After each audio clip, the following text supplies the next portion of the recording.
Hi everyone, it's Jerry. I have a seek out for a 5-minute game on ChessCube. Okay, we have a game against a 2342. So let's try e4. See what black's gonna do. Okay, Sicilian. I guess we'll go for an open Sicilian. Sveshnikov possibly, or maybe even a dragon with g6. Accelerated dragon. Okay, so black is reserving the option with their e-pawn. Maybe e6, maybe e5, and I'm thinking e5 is going to be played, going for that variation. Sveshnikov, Sicilian, so I'm eyeing d6, d6 gets played, and my knight on b5 is going to be kicked around, so I'll just wait to first react to that. Although I have seen this a4 move played before. You know, typically there's this bishop g5 line, and then a6 kicks my knight to a3, and then b5 gets played. So I'm wondering if I should just try maybe a4 in this position, just to try something different. I'm going to go with that. I've played this many times as white, bishop g5, but a4 is certainly going to be a little bit offbeat. I don't know how good it is, but maybe black will be out of book. Okay, so maybe I could still just go forward with bishop g5. I think it's still going to be important to eliminate the knight on f6, because he's a good defender of the d5 square. And in fact, as a result of that earlier e5 move, let's react to that. As a result of the earlier e5 move, that's a direct consequence of the e5 is the weakened d5 square. So I could take that knight out at any moment. I don't know if right now is best, however. And in fact, as a result of a4, I can now maybe play knight c4 to e3 and train my pieces on that d5 square. So that's what I'm going to do, I think. Actually, wait a second. Might there be tactics in the form of knight c4, because my bishop on g5 is unprotected? So is there maybe a knight takes on e4 or something? If knight c4, is there knight takes e4 here? Knight c4, knight takes e4, bishop takes bishop, knight takes knight. We're both on each other's queens. I'm going to take the knight. Maybe I'm just seeing a ghost here. Alright, so, well, actually, no, this is quite strong. I was thinking knight c4 could be maybe met with bishop g5. I was hitting that d6 pawn, so, okay, maybe I should be developing my pieces now. Alright, so let's go with bishop here. So my knight on c4 could go to e3. If bishop e6, just knight e3. I don't know if maybe a5 would have been a move that I should have been playing. Let's just work on where I have an advantage, and that is my d5 square. So I've been able to position my knights pretty well. I think bishop g5, just to try and get rid of my e3 knight, is going to be pretty good. So let's just castle. a5 is something maybe I should have been doing. a5, lending a support point for my knight, because I could anticipate a knight d5. And I think I want to go with this one, because how do I get rid of this knight on d4? However, and this is a big however, which knight do I play to that d5 square? I don't know if I want to allow black to give up their dark square bishop. So I might be more inclined to go this route. Yeah, I'm going to go with this. Am I missing anything? No, I'm going to go here, followed, and I'm trying to get a5 in, pivot my knight on b6, and get my other knight to this d5 square. I want to avoid the dark square bishop from giving itself up for my knight. So I'm going to pivot point now on b6. There is pressure against c2, so this is going to be a little bit annoying here. However, my knight on b6 is also going to be pretty annoying, isn't it? Knight b6, get my other knight to d5. That's pretty much where all my attention is focused. Am I wrong to be that focused on the d5 square? I don't think so. This is really my only black's only weakened point. And so I have to play where there are weaknesses in my opponent's position. And I think, although I guess f5 is coming up, but no. If we could trade light square bishops, I think I'm doing quite well.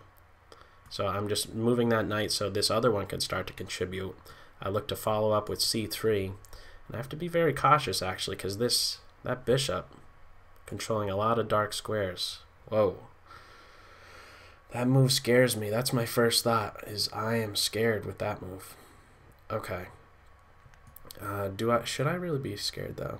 Okay, my pawn is in a pin, and bishop h3 is threatened. So, yeah, I should definitely be scared. So, king h1.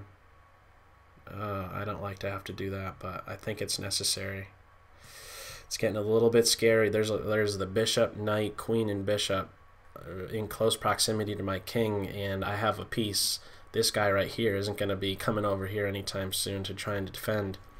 And, okay, it's a good thing I took a peek at my clock. 1:38 to, okay, down a minute. And my knight, okay, if I could get a knight to d5, then I'm threatening some checks. Whoa, queen trade, okay. What do I do? Queen trade. Oh, okay, wait. Let's go with this right away. Yeah, knight here. Okay, I'm threatening a fork. If queen takes, I think it's important I capture with this rook. Why? Why that rook? Or maybe not. I don't know. I almost just pre-moved accidentally there. Queen takes queen. If I do rook f takes queen, then there might be knight c2 and he's on my a1 rook. I want to be able to get in knight d7. But at the same time, if I end up kicking the knight eventually on c3, then knight b3 could be problematic. So, okay, black's defending against that. Now I think I go forward with c3 right away. Yeah, c3 right away. Yeah. Am I missing anything? I don't think so. Okay, got a minute left.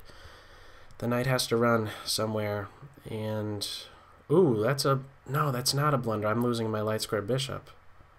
Or am I? I don't want to give up my light square bishop. Queen takes knight, queen takes bishop. Is that queen going to get trapped? I better just move. What am I doing?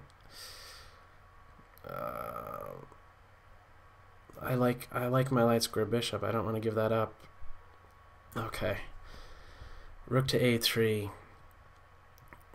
If bishop takes queen, rook a3. I gotta watch over my a5 pawn. Okay. Bishop c5, bishop c2. I think bishop c2 no matter what. And actually b4 is maybe coming up to kick that knight around again. I gotta get this bishop out of here from d2. And, okay, let's go. Alright. Oh, what am I doing? That's a blunder. Oh, I meant to do bishop c2. Oh, no. Oh, I got move confusion right there. Oh, that's horrible. Is there any resistance? I can't even get the piece back. Oh, that's awful. Well, I'm gonna keep it. I'm resigning. I was just saying bishop c2 and then I went with a different move. Let me go back over this quickly. Very quickly. I'm very upset with myself right now. Okay, so let me just point this out right here. So there is the bishop. a4 right here is a little bit I don't know how well known it is. But bishop g5 is certainly more typical. a4 is to prevent the a6 and b5 expansion. But, you know, is it going to be worth the time? I think, you know, I could certainly see myself playing this position out again. Hopefully without making that serious blunder. Okay, bishop d3. So the knights, the regrouping. I think this was a pretty good idea to just focus on the d5 square. And then bishop g5. Okay, yeah, I want to avoid the dark square bishop exchange, and then reposition my pieces. I'm doing that knight move so I could get knight d5 in, followed by c3, kicking that d4 knight away. So I have to prevent bishop h3, and then just knight there right away. And then, this ugly blunder coming up. Queen takes knight or queen takes queen in this position. I didn't like giving up my... You see, one of the reasons why I didn't go for queen takes knight is because after queen takes queen, I'm in an awkward pin. My queen is being... My knight on d5 would be pinned to my queen. So, rook there, and I don't even want... I was just saying this. I was just saying bishop c2, and then I wanted to follow up with b4. Has that ever happened to you, where you've switched the move order and you ended up blundering? Well, certainly it has just happened to me, and you have seen it first. Okay, that's all for this video. As always, I hope you're able to take something away from it, even though that was a really, really ugly blunder. Okay, take care. Bye.